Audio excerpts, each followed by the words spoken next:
All right, Daily Ticker Time on a Wednesday, brought to you as always by our great friends at Pelican Brewing. Don't forget about this weekend, the good vibes at the 26th Annual Cape Kiwanis Longboard Classic, proudly presented by Pelican Brewing. It's the largest annual serving event in the Pacific Northwest, September 19th to the 21st. That's right, that's this weekend. Kicks off Friday night. Live music all weekend long. Enjoy award-winning craft beer from Pelican at their original location in Pacific City. Let's talk some college football with one of our favorites, Bill Connelly.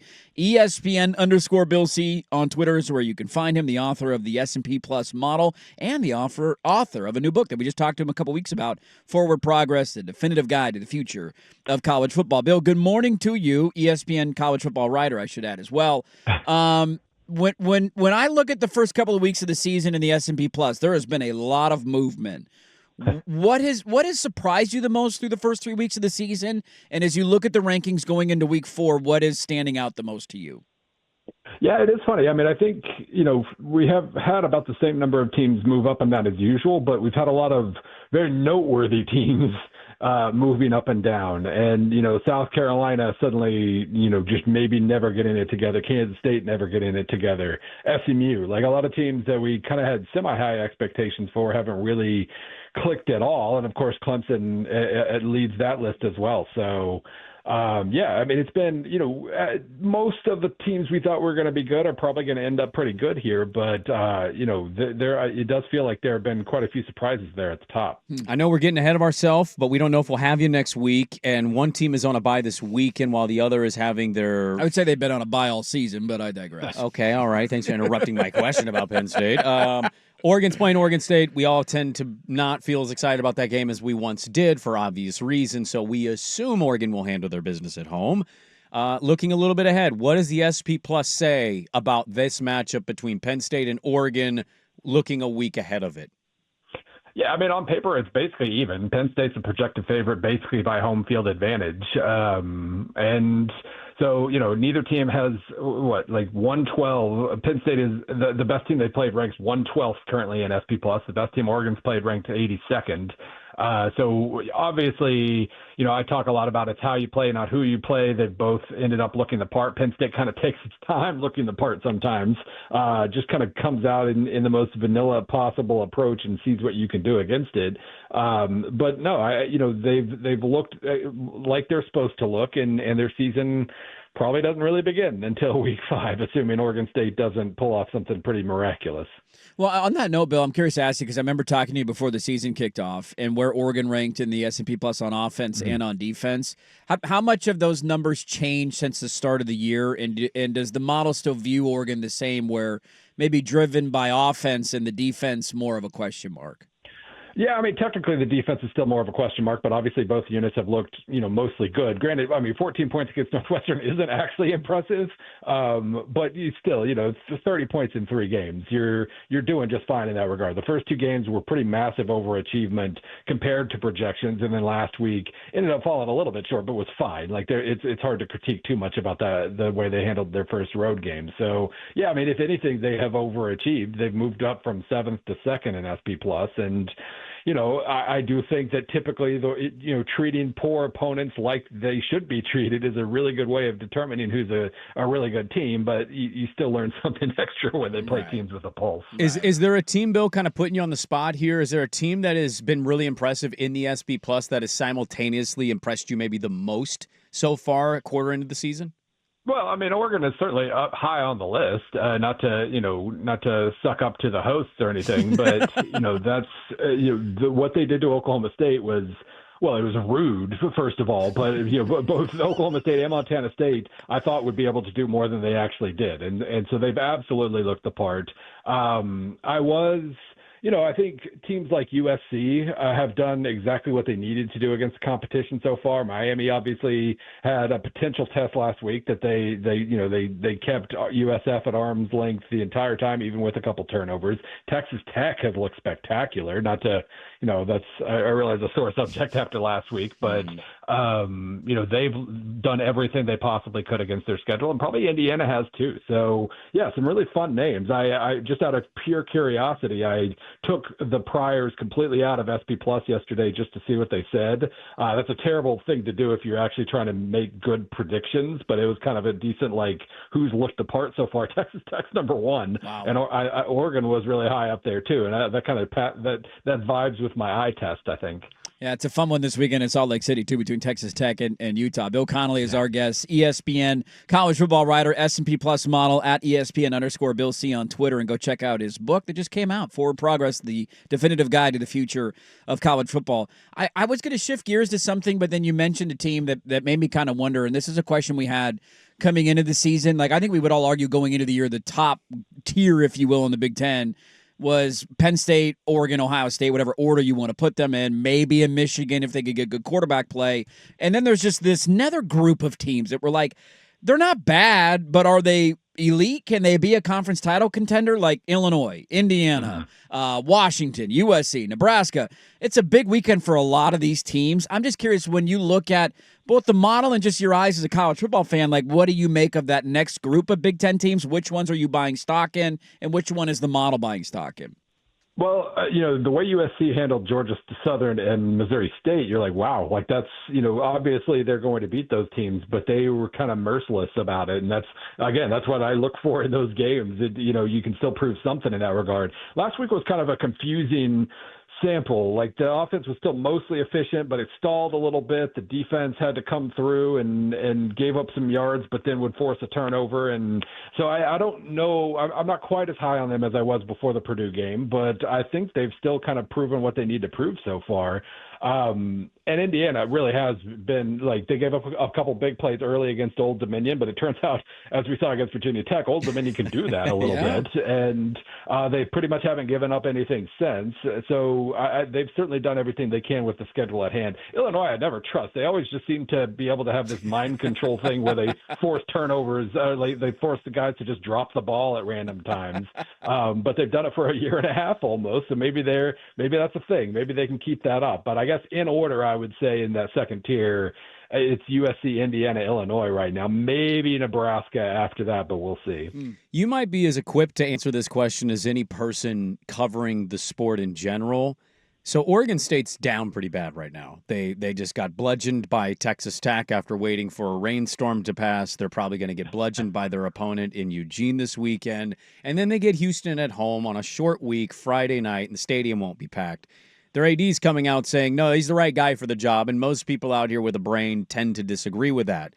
If I was at Oregon State and I paid Bill Connelly whatever the fee it is that he would charge, and I say, what would you say or how would you fix a program that was left behind but needs to be progressive and active right now so they don't completely fall off the cliff if they haven't already?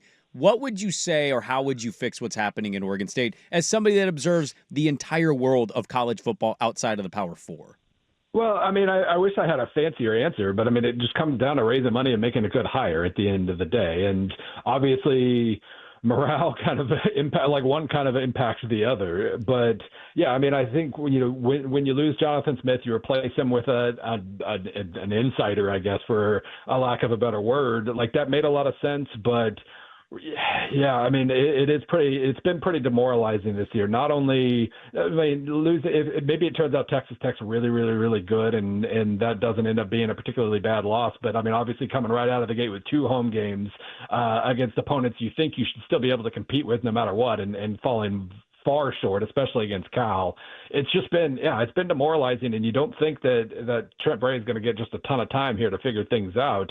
As far as like what kind of hire to make, there are plenty of Jason X out there right now, guys who have proven that they can take decent ingredients and make something good out of them. He was great at Idaho. He knows the big sky country, so to speak. And he's been able to, watching his teams play against Michigan and UCLA so far this year, you just see a certain level of like, we're just going to come and be a giant pain in the butt. And again, it's hard to figure out exactly what Oregon State's place is going to be moving forward, but they should still be one of the higher end programs in the new Pac-12 starting next year. And you can't waste time, losing your base, so to speak. So I would expect him to make a pretty quick move, and yeah, we'll see. I'm a big Jason Eck guy, but I think a lot of people are going to be Jason Eck people pretty soon. So I don't know if that's an option or not. Well, I think there's a couple names out there, and he's probably one of them. I would assume, based on what you just said, that he's going to be one. But like your top 3 non-Power 4 coaches that you think the minute a Power Conference team hands the reins and gives them their shot, you think could absolutely explode and become one of the new coaches that we talk about of, hey, this person's really good at what they do. Yeah, and it is tricky right now too because we're at in terms of just innovation, we're at a point where it's a lot harder to innovate on offense right now, or at least that cycle with the spread and everything has kind of run its course a little bit. The spread's kind of become the new college football offense. So it's been an interesting time to figure out like who has new ideas, who has unique ideas that you can build something around. I've been waiting for a couple of years to figure that one out and haven't yet. But in the meantime, just guys who, like I said, make themselves a pain in the butt and figure out little trick plays to just really, really frustrate you. That seems like a good place to start. Mm-hmm. Yeah, the Jason Eck fake quarterback sneak snap to the running back against Michigan touchdown pass was a thing of beauty. See, mine's not even so much, I think, about schematics. I mean, certainly there's going to be something or somebody, right, schematically. It's more like I just look at, like, culture program builders at this DNA point, traits. right? Well, and that's the point Bill's making with New Mexico on the way. They're just, you know what you're going to get when you play them. You don't know that right now. Tulane and Summerall, right. like the same kind of deal. Yeah. I want to sneak one more in here, Bill, and we'll let you go because we're against it. But I didn't really know where to come down on the debate going into the year of the Arch Manning hype train of like Paul Feinbaum said he's God's gift to football and it's just best since Tebow. Best since Tebow. And it's like, I mean, I see it. He's a highly touted kid. He's waited his turn. Like everything should go great, but it doesn't always work that way.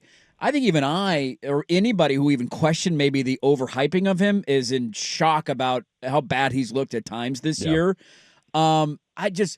As a fan and through the model lens, what do we make of Texas's offense, and will this derail their chance from one of the best defenses in the sport of winning a national championship this year? Yeah, they're down to 49th in offensive SP plus. 49th? Whoa. They basically hit the mark in terms of projections. They hit the mark against San Jose State. They came up about 2 touchdowns short against both Ohio State and UTEP. And the most damning combination of stats that I've seen here, I'm putting together for my Friday preview. Right now, Arch, among the 136 starting quarterbacks, Arch is 124th in completion rate and 133rd in time to throw. He's taking forever to get the ball out, and he's throwing inaccurate passes when he does so. And obviously, he's not getting enough help from his receiving core. That's pretty. The offensive line hasn't looked great. All the basically in the preseason, I basically said if he's the best player in quarterback in college football, great, then nothing else matters. But if he's not, suddenly the fact that the receiving core is incredibly unproven and the offensive line is brand new, like that could matter, and I think it's mattering a lot. But he's got the yips right now, and you tend to fix that quickly. Yeah, So far, quarterly in, I know we said it is the last one. This is the last one, I think. But final. Just the quarter check-in of the calendar year of the football season. About what you expected, or there's been more surprises than you expected. Where we have the quarterly report here. Well, it is funny because a lot of teams I had questions about, like Clemson and Texas, teams I wasn't completely sold on, have looked way worse than I expected, which is kind of funny. I'm getting a lot of credit for my questioning Clemson right now. I still thought they'd be good enough to beat Clemson or to beat right. Georgia Tech and not really flirt with losing to Troy or whatever. So they've been far worse than I expected, and so that's been kind of interesting. But at the end of the day, it does seem like some of the most just purely talented teams, Ohio State, Oregon, Penn State, Georgia, maybe Alabama, if it turns out that week one was just a weird egg and now they're great again. Some of those most talented teams, it still seems like they're the most trustworthy, and we'll see if Texas can rejoin that group, I guess. Yeah, he's a must-follow for college football fans. You can go check out his book, too, that just came out, Forward Progress, A Definitive Guide to the Future of College Football, the S&P Plus model, his previews every Friday, the recaps every phenomenal stuff for every college football fan. Give him a follow on Twitter, at ESPN_Bill. See, you can find all of his stuff at ESPN. Bill, we always appreciate the time. The Connelly Quarterly was phenomenal, and I look forward to this again in a couple of weeks. Sounds good. Take care. There you go. Bill Connelly of ESPN. ESPN. Orem said famously that he said they should go look at Jason Eck when they lost Jonathan. I mean, And I didn't even know that name at that point. I was like, oh. I didn't know the name until they nearly beat Oregon last year. And I'm like, who the hell is this guy? And I don't know. Who? What? Jason Eck.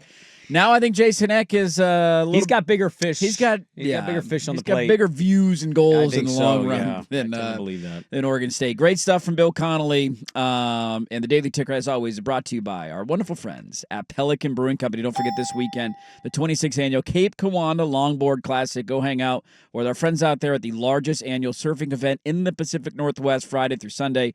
And it all kicks off Friday night with live music. And enjoy award-winning craft beer from the Pelican original location in Pacific City.